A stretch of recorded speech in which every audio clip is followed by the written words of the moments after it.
오늘의 성경 말씀 로마서 1장 28절로 32절 말씀.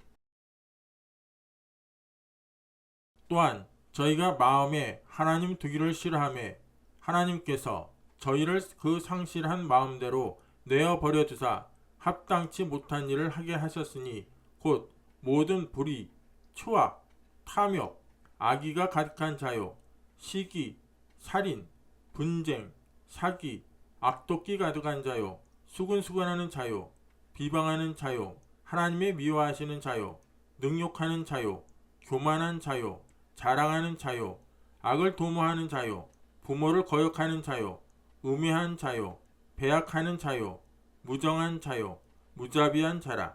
저희가 이 같은 일을 행하는 자는 사형에 해당하다고 하나님의 정하심을 알고도 자기들만 행할 뿐 아니라 또한 그 일을 행하는 자를 옳다 하느니라. 저는 오늘 여러분과 함께 하나님이 미워하시는 죄라는 제목으로 말씀을 나누겠습니다. 옛날 공자는 순천자는 흥하고 역천자는 망한다고 말했습니다. 이것은 오랜 세월을 살아온 인간 삶의 지혜요, 경험에서 얻어진 교훈인 것입니다.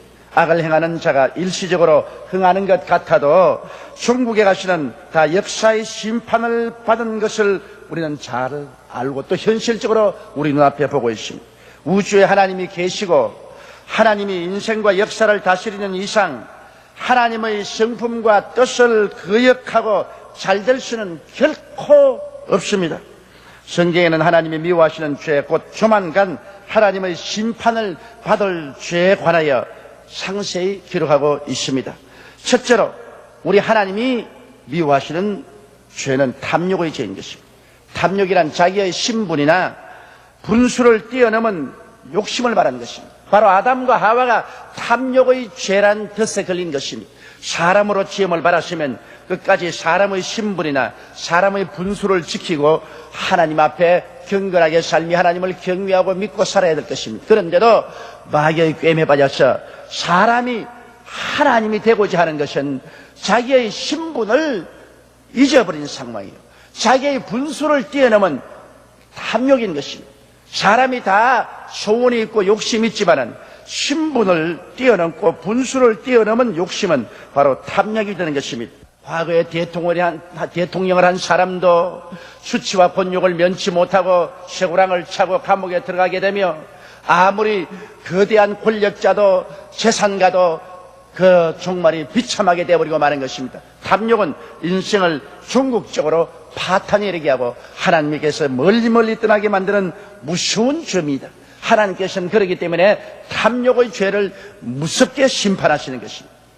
둘째로 하나님은 불의의 죄를 내버려 놓지 않습니다. 불의란 것은 바른 길을 벗어난 것이 불의요 부정인 것입니다. 불의와 부정은 모든 것을 썩어지게 합니다. 저는 이번에 집회를 마치고 난 다음에 케냐의 사파리를 가보았습니다. 사파리라는 것은 넓은 광야에 동물들이 그대로 놀고 있는 곳입니다. 아니 사자들도 그대로 코끼리, 기린, 타조 할 것 없이 수많은 동물들이 평지에서 살고 있습니다. 그런데 케냐의 수도 나이로비에서 사파리까지 가는데 시간이 한 8시간 차를 타고 가야 되는 것입니다. 그런데 그 고속도로를 7년에 걸쳐서 건설했는데 그 아스팔트가 바둑판처럼 떨어져 있습니다. 자동차들이 그 고속도로를 피해가지고서 옆에 있는 흙길을 지나가는 것입니다. 세상에 아스팔트 길을 피해서 옆에 있는 흙길을 지나가는 자동차는 제가 남평생 처음 봤습니다. 얼마나 아스팔트가 더덕지같이 떨어졌던지 아스팔트 위로 가다가는 차가 뒤집힐 수밖에 없습니다. 그러면 7년 동안 공사를 해서 완성한 아스팔트가 불과 수년 만에 그렇게 떨어진 것은 국제적인 차관을 얻어서 아스팔트를 만들었는데 그곳에 도로 행정을 맡은 사람들이 다 떼먹었습니다. 장관이 떼먹고 도지사가 떼먹고 군수가 떼먹고 위원장이 떼먹고 공사장이 떼먹고 그래서 아스팔트를 깔은 것이 종이장처럼 깔아놨어요. 세상에 이렇게 두껍게 깔아야 될 아스팔트가 종이장같이 깔아놓으니 이것이 모두 다 떨어져서 더덕지가 앉았습니다. 저는 그 고속도로를 피해서 옆길에 흙탕길을 달려가는 그 차에 앉아 있으면서 케냐의 앞날을 생각해 보았습니다. 케냐가 부정과 부패를 제하기 전에는 결코 희망이 없는 나라, 그 나라에 가는 운명이 바로 더덕지같이 떨어진 이 고속도로와 같다고 저는 생각했었습니다. 부정과 부패라는 것이 한 국민을 이와 같이 비참하게 만드는 것을 보았습니다. 불과 정부의 권력자 그리고 사업하는 사람 몇 사람만 치부하여 배를 불리고 대다수의 국민들이 그 먼지 투성이에서 살도록 만들어놓은 것입니다. 베드로후서 2장 9절에 주께서 경건한 자는 시험에서 건지시고 불의한 자는 형벌 아래에 두어 심판날까지 지킨다 했습니다. 오늘날 여러분, 아프리카의 후진 국가들이 왜 후진이 된지 압니까? 그곳에 가보면 자원이 없어 그런 것도 아닙니다. 사람들이 게을러서 그런 것도 아닙니다. 정치인들과 소수의 경제인들이 부정과 부패로서 나라의 모든 자산을 독점하고 있습니다.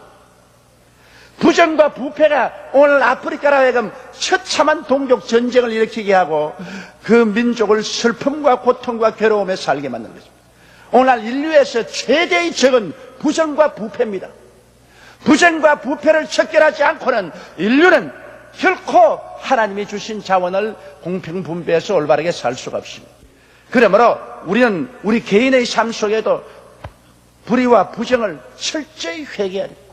앞으로 정치 지망생들이나 그렇지 않으면 경제를 이끌어 나갈 사람들도 불의와 부정을 통해서 자기의 탐욕을 채우겠다는 생각은 결코 하지 말아야 됩니다. 이것은 역사가 심판을 안 하면 하나님께서 따라 붙여서 종국적으로 심판하고 마는 것입니다. 순식간에 모든 것이 다 사라지고 비참한 종국을 맞게 되는 것입니다. 셋째로 하나님이 미워하시는 심판의 죄는 거짓의 죄인 것입니다. 하나님은 진리십니다. 참이십니다. 에레미야서 10장 10절에 오직 야훼는 참 하나님이시요 사실은 하나님이시요 영원한 왕이시라. 그 진노하심에 땅이 진동하며 그 분노하심을 열방이 능히 감당치 못한다고 말한 것입니다.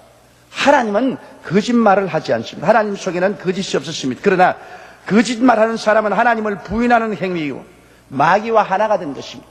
왜냐하면 요한복음 8장 44절에 너희는 너희 아비 마귀에게서 났으니 너희 아비의 욕심을 너희도 행하고자 하느니라. 저는 처음부터 살인한 자요 진리가 그 속에 없으므로 진리에 서지 못하고 거짓을 말할 때마다 제 것으로 말하니 이는 제가 거짓말장이요 거짓의 아비가 되었음이라고 말했죠. 마귀는 거짓말장이요 거짓의 아비입니다. 하나님은 진리요 하나님 속에는 거짓이 없으신 것입니다.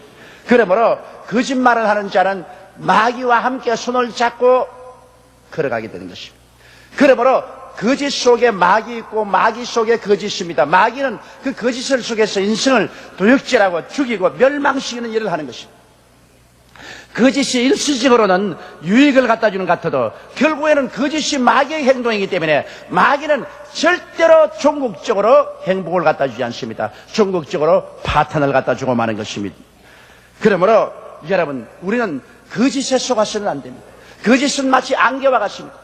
어느 정도는 안개가 뿌옇게 끼어서 산을 가리고 앞에 있는 나무와 물체를 가린 것 같지만은 햇빛이 비치면 안개는 사라지고 산과 나무와 들이 밝히 드러나는 것입니다.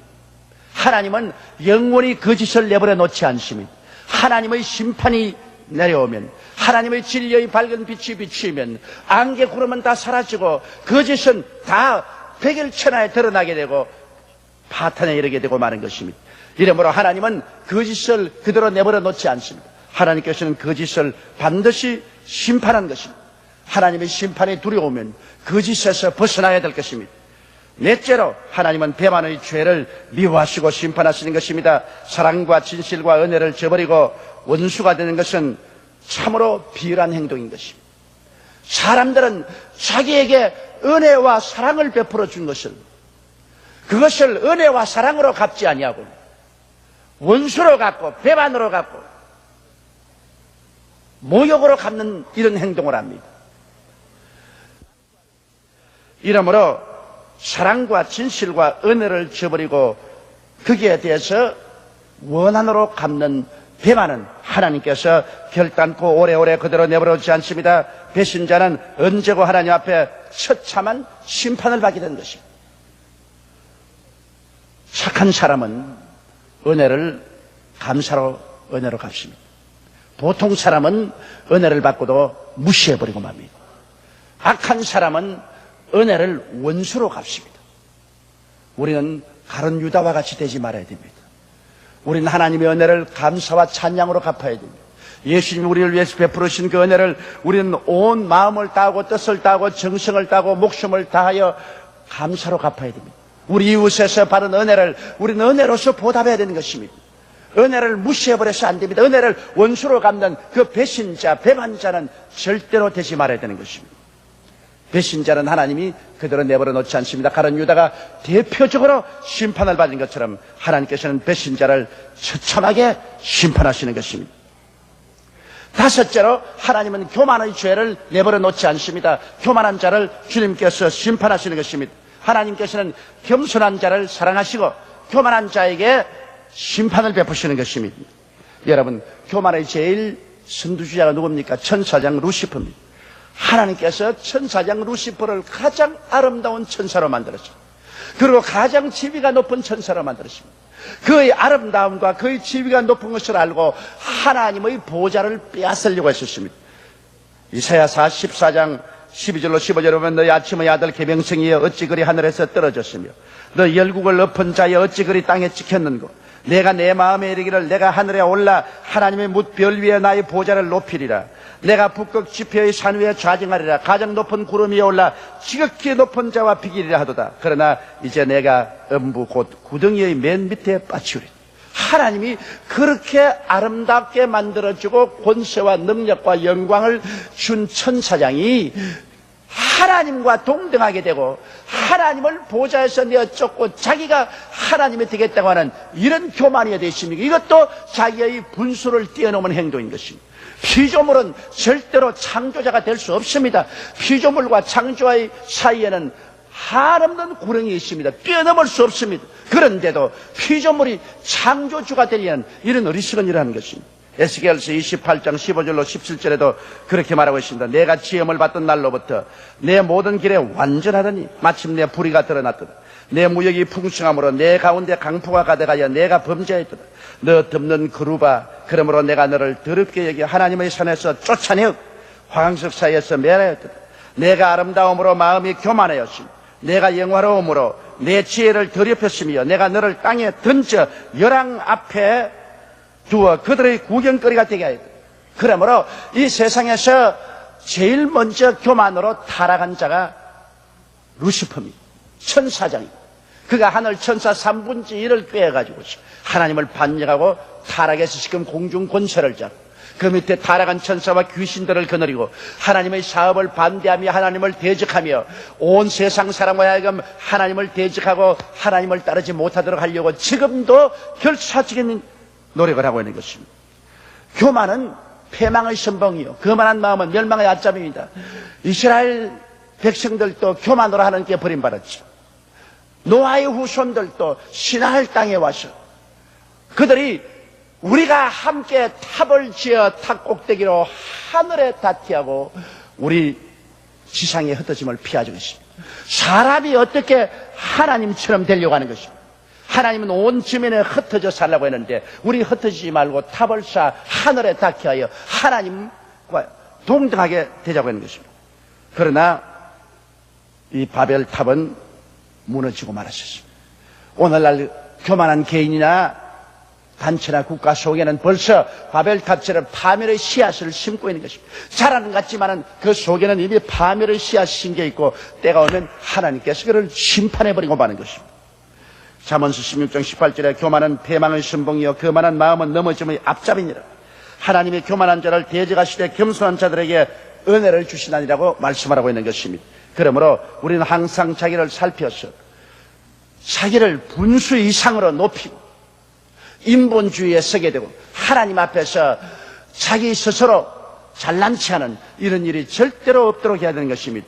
우리는 항상 우리의 몸과 마음가짐을 겸손하게 낮추어서 언제나 자기의 모자람을 보고 애통하며 자기 스스로를 더 완전하게 만들기 위해서 노력하는 사람이 돼야지. 이만하면 되었다. 나밖에 없다. 내가 제일이다. 이렇게 자기를 내세우는 사람은 반드시 멸망하고 파탄에 처금합니다. 왜? 하나님께서 교만한 자를 물리치기 때문인 것입니다. 하나님께서 교만한 자를 심판하기 때문인 것입니다. 여섯째로 하나님이 심판한 죄는 하나님을 믿지 않은 죄인 것입니다. 여러분, 가장 무서운 죄가 불신앙의 죄인 것입니다. 하나님이 만물을 지으시고 만물을 다스리고 계십니다. 만물이 하나님의 창조 솜씨를 보여주고 있습니다. 하나님이 만드신 모든 만물을 우리가 보게 될 때 우연히 생겨날 리가 있겠습니까? 저 만물이 어떻게 우연히 생겨납니까? 저는 아프리카의 대륙을 달리면서 그 많은 짐승떼들을 보았습니다.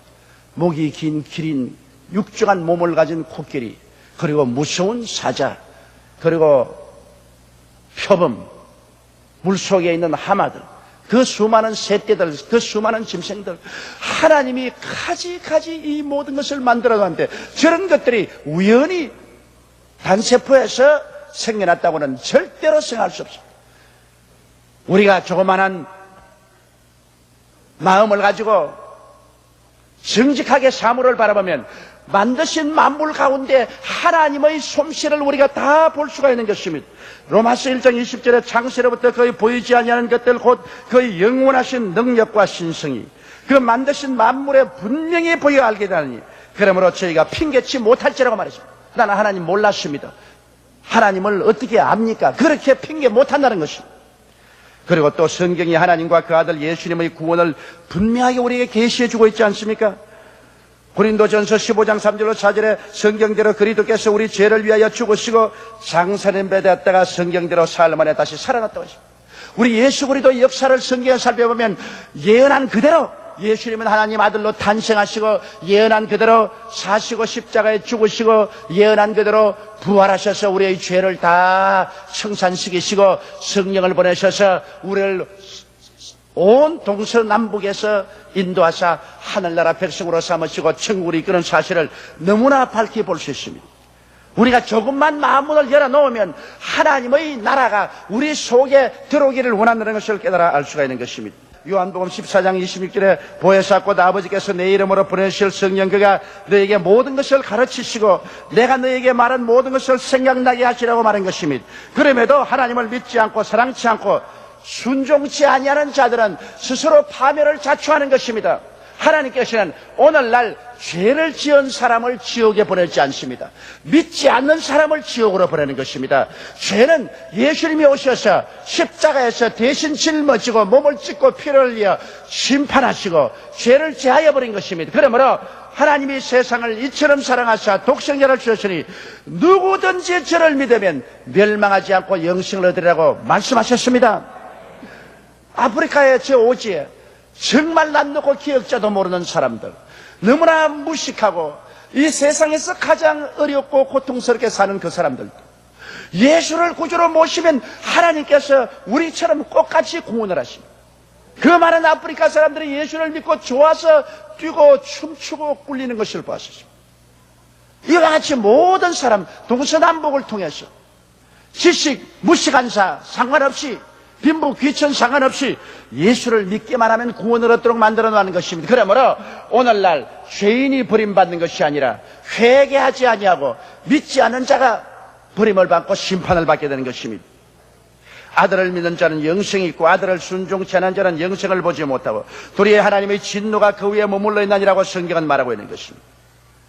그러므로 하나님께서 오늘날 가장 비참하게 종국적으로 심판할 자는 믿지 않는 자입니다. 그러므로 믿지 않는 자들과 두려워하는 자, 살인자들과 행음자들과 술객들과 우상숭배자들과 모든 거짓말하는 자들은 불과 유황으로 타는 못에 참여하리니 이가 둘째 사망이라고 말한 것입니다. 쉽게 생각하면 안 됩니다.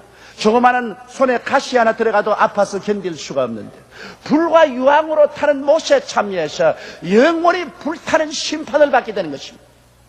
이것을 피하게 하려고 하나님께서는 그 아들을 보내사 십자가에 처참하게 우리의 죄를 심판한 사실을 잊지 말아야 합니다. 그 아들이라도 인간의 죄를 대신 걸머실 때는 하나님이 사정없이 심판하여서 그 아들이 견디지 못하여 하나님이여 하나님이여 어찌하여 나를 버리시나이까 몸부림치게 했는데 하물며 이 아들을 믿지 않고 하나님을 배반한 인간들을 심판할 때 하나님께서 곱게 심판하실 것이라고 생각할 수는 없는 것입니다.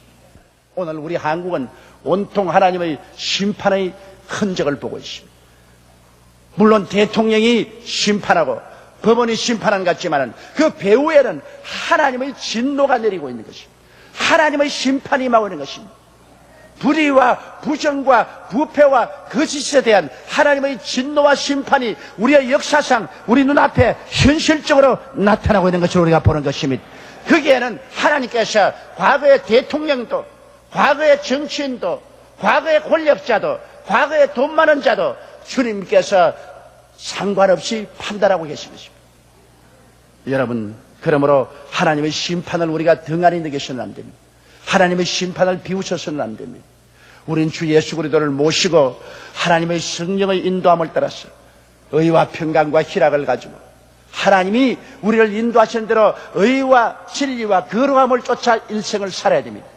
그러한 사람에게 하나님께서는 기쁨과 평강과 축복을 허락하여 주시고 금세 안심 내세 영생 복락을 허락하여 주시는 것입니다. 우리 다 같이 고개 숙여 기도드리겠습니다. 사랑이 많으시고 거룩하신 우리 아버지 하나님, 우리나라는 온통 현재 심판으로 뒤끓고 있습니다. 신문, 라디오, 텔레비 어느 것을 보아도 심판하는 사람, 심판받는 사람으로 끓고 있습니다. 이것은 우리나라가 그동안에 걸어온 삶 속에 불의와 부정과 거짓과 부패가 있어 하나님이 우리나라를 살리기 위해서 심판의 손길을 내린 것을 우리는 보고 있습니다. 우리 아버지 현재적으로는 소요스럽고 고통스럽고 괴롭지만은 상처를 도려내면 건강을 회복할 수 있다는 소망이 있는 것처럼 우리 사회와 국가의 부정과 부패와 불의가 심판되고 역사가 바로잡힌다는 것은 나라와 민족의 장래에 소망이 있다는 것을 말씀하고 있사옵나이다.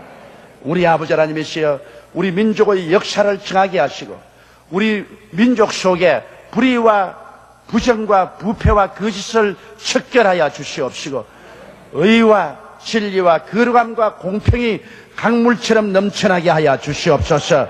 그래서 우리 민족이 살고 역사가 바로 되고 국가가 부흥 발전할 수 있도록 주님께서 은총을 베풀어 주옵소서.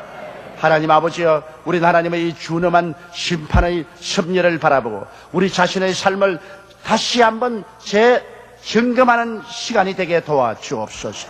우리 자신의 삶 속에서도 내 아버지 하나님이여 탐욕을 제끼고 교만을 제끼고 부패와 불의를 제끼고 배반을 제끼게 도와주시옵시고 불신을 제껴버리게 도와주시옵시고 순전한 마음으로 하나님을 섬기고 우리 주 예수를 믿게 하여 주옵소서.